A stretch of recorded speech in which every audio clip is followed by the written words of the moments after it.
Hello everybody, welcome to the United Stands. I'm Mark Goldbridge. Can Bruno Fernandes work in a Ruben Amorim system? There's been talk of him going to Saudi. Some would do it, some wouldn't do it. Ruben Amorim won't do it. He feels that Bruno Fernandes is essential to this rebuild project he is trying to construct at Manchester United.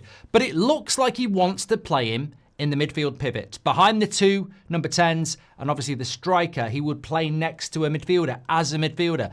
Can Bruno Fernandes work in that position? And what's the hidden reason he could but doesn't? We'll talk about that because I tell you what, I want to read your comments on this. I have an opinion, but it's one voice. There's loads of you out there. Let me know your thoughts because we are subjected in the UK to some really poor analysis of Manchester United. It's system. This won't work, that won't work. Despite multiple examples of the 3-4-3 existing in the Premier League and being successful, and many teams already using it in the current day. So it's not really the system that bothers me about Manchester United. It's the players he's going to use within that system and whether it will work in the Premier League. Now, we have seen increasingly since Christmas Bruno Fernandes playing as a midfielder next to Casemiro, next to Ugarte, not in the two number 10 positions. So can Bruno Fernandes play there?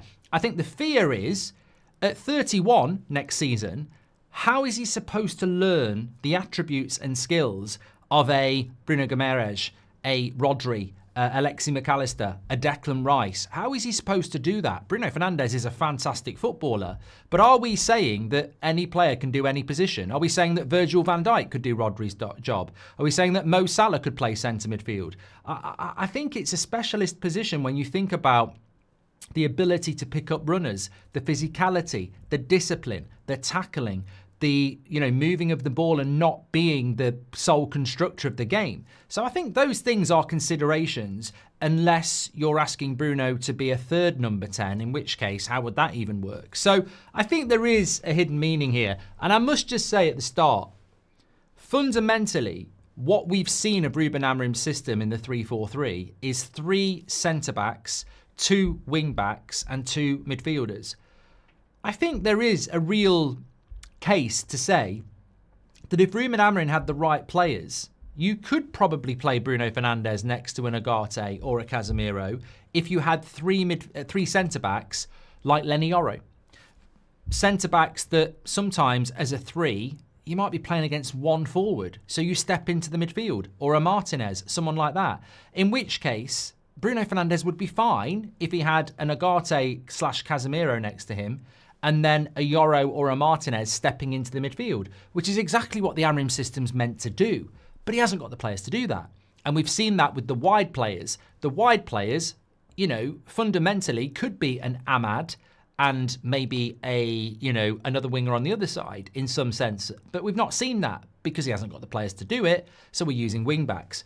So I think in the current form, Bruno Fernandes cannot work if he's got people like Maguire, Mazraoui and Yoro behind him because they're centre-backs and you can't really send Yoro forward because it leaves Maguire and Mazraoui on their own. So that needs to evolve for that to happen for Bruno. If we play next season with Bruno having to do a midfielder's job, I fear that could be problematic against many midfields in the Premier League that actually use midfielders. Newcastle would be a prime example. I mean, what's Bruno and Ugarte or whoever going to do against a Bruno Guimaraes, a Joel Linton and a Tonali? You're going to get overwhelmed. And that's the concern. And also, what does it do to the construction of Manchester United when you put Bruno Fernandes into that midfield in a deeper position? Are we going to see more Hollywood balls? Are we going to see him wandering forward to try and shoot? These are things that need to be considered. But look, let's compare Bruno Fernandes to Declan Rice, Alexis Mac Allister and Bruno Guimaraes over the last sort of season. I think that's a fair thing to do. So let's have a look at that. Defensively, you might be quite surprised here. Successful defensive actions per 90. Bruno Fernandes, 6.4. Declan Rice, 5.7. Bruno Guimaraes, 7.5. Alexis Mac Allister, 8.7. So look, he's nowhere near the likes of a Bruno Guimaraes and an Alexis Mac Allister, but he has got slightly better than Declan Rice for some reason. So I think that's really, really interesting to start off with. Interceptions per 90. Bruno is 2.9. So is Declan Rice. Bruno Guimaraes is 3.2 and Alexis Mac Allister is 3.6. So look, I don't know what's going on with Declan Rice at Arsenal, but Bruno has got quite similar sort of defensive actions and interceptions. Bruno Guimaraes and Alexis Mac Allister are obviously more effective in the defensive areas. Passing-wise, obviously Bruno has played more games defensively this season. Passes per 90, 53 for Bruno, 46 for Declan Rice, 43 for Bruno Guimaraes and 42 for Mac Allister. So Bruno plays more passes. Accurate passes, 80% for Bruno, 91% for Declan Rice, 85% for Bruno Guimaraes, 87% for Alexis Mac Allister. So Bruno plays more passes, but his pass completion is way down on those other three. Is that because he's playing more forward passes? Forward passes per 90, 18 for Bruno, 11 for Declan Rice, 14 for Bruno Guimaraes and 12 for Alexis Mac Allister. So maybe that's why Bruno's pass completion rate isn't as good as those midfielders, because in the midfield, you've got to be a little bit more disciplined. You've got to be a little bit more part of the build-up play. Whereas Bruno, as we know, is a player that is looking for that killer pass a lot. And out of those 18 forward passes he plays per game, 72% of them are accurate, whereas Declan Rice's are 84%, and Alexis Mac Allister and Bruno Guimaraes are 78%. So look, it's surprising actually. Bruno defensively is okay, comparable to Declan Rice, but in his passing, he's not as accurate as Rice, Guimaraes and Mac Allister, which I think feeds into that discipline angle. Attacking, well look, obviously, I think when it comes to assists, we know that Bruno provides a lot of assists, way more than those three players. He's averaging, well, assists per 90, nearly 0.3, whereas Declan Rice is 0.2, Bruno Guimaraes is 0.1, and Alexis Mac Allister is 0.1. But I thought what was an interesting thing to add in was shots per 90, because that's not really something you want your midfield pivot to be doing a lot of. I think in the midfield pivot, you're meant to be a rotator of the ball. You're meant to be getting the ball and feeding the attack. So you don't really want them shooting that much, which is evidenced by Alexis Mac Allister, 1.1 shots per 90. Bruno Guimaraes, 1 shot per 90. Declan Rice, 1.3 shots per 90.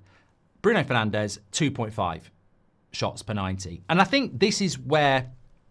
And they're just a few things. I think the eye test is more important, because what stats won't tell you is where is Bruno positionally? Has he got the discipline? You know, is he picking up the runners? Those things you're not going to get statistically. You've got to keep that on the eye test. But I do worry about this, and I don't think it's been picked up by any, mainstream outlet yet. People talk about whether Bruno should take the money from Saudi, whether Man United should take the money from Saudi. Look, I think we're keeping Bruno Fernandes, and I'm comfortable with that. But I am concerned about this plan from a manager that's come from outside the Premier League to put Bruno Fernandes into the midfield. Obviously, Amrim's learning, and he could change that. But I think Bruno Fernandes should be in one of the number 10 positions. That's where he's most damaging. That's where he's got more freedom. That's where you're playing on his strengths of assists and goals. Sitting him in the midfield and looking at some of those things we've discussed there, his pass completion rate isn't as disciplined as people like Declan Rice, Alexis Mac Allister and Bruno Guimaraes. He's also having way more shots than they are as well. So I think what that says to me is, and it's not a negative, it's just the suitability for the role. Bruno Fernandes is a threat when he can have a shot. Bruno Fernandes is a threat when he's looking for the killer pass. But when you're playing in the midfield pivot, third stage away from the goal, striker's first stage, second stage is your number 10s, and then your pivot is third stage away with your wing backs, that's a long way back for Bruno Fernandes to be thinking about shooting or looking for that hero ball. So we're going to have to, if this is going to work, we're going to need, it reminds me of the De Gea thing with Onana. I think that there was a valid argument to say we need a ball-playing goalkeeper, but that wasn't the time to do it. We needed a goalkeeper to actually save shots for the next 2 years. We didn't need to bring a goalkeeper in who's not as good at saving shots to try and work on playing out from the back when we're not ready for that. And I look at the Bruno situation and I go, there's a case to say this can work, but not after the season we've just had. I think we need to make things as straightforward as possible next season. I don't think we should be thinking if we can get the centre-backs to step into the midfield, if we can get Bruno to be able to push forward as part of the attack, then it won't be so important because then Bruno will be close to the goal. I don't know whether we're going to be able to do that over the summer. Are we bringing in 3 Euros? Are we going to, is Martinez going to be back? Can we afford to send Bruno forward as part of the attack and leave whoever the other midfielder is on their own? And if he can't go forward, will he have the discipline to stay back as part of the 2 and just take the ball and play the simple pass? Or is he going to be looking to be all over the place and hitting the hero ball and having a shot? In which case, I think that takes away from what you want in that pivot. What I want in that midfield 2, effectively, is 2 people to provide a platform to push the press forward, but also to be disciplined, also to take the ball and move the ball into the attacking players like the Cunhas and whoever else is coming in, and basically be the stability that the 3 centre-backs can push forward as well. I think you need to be ridiculously disciplined, both positionally and with the ball. That's a lot to ask of Bruno Fernandes, who for years now has had to play multiple positions and be here, there and everywhere. And when you're here, there and everywhere in a midfield 2, that can be quite damaging and leave space in critical areas. So get your comments in. What are your thoughts on it? Can Bruno Fernandes play in that midfield 2? Is Ruben Amorim right to think he can make that work? It worked against Aston Villa. It did work against Aston Villa, but Aston Villa came to Old Trafford with ridiculous tactics of sitting back and letting us have the ball. What about the teams that go, we've got a really intense midfield and we're going to pressure you and we're not going to let you attack us? And then, you're going to Anfield and you're defending a lot with Bruno Fernandes. I don't think that works. So, and if it doesn't work and it fails, what do you do with Bruno Fernandes? Where does Bruno Fernandes go if he doesn't work in the midfield pivot? Do we keep trying to make it work? Do we put him in the number 10 position again? This is something that from the season that I've been talking about for weeks. I don't care about the system. I think the system will work. What I want to know is what players are going to work in that system. Get your comments in. Let me know your thoughts. More of these videos to come where we actually don't just talk about transfers. We talk about things that need to be resolved that could be good or bad in the future. Let me know your thoughts. Get your comments in. Smash the like on the video. Thanks everyone for watching.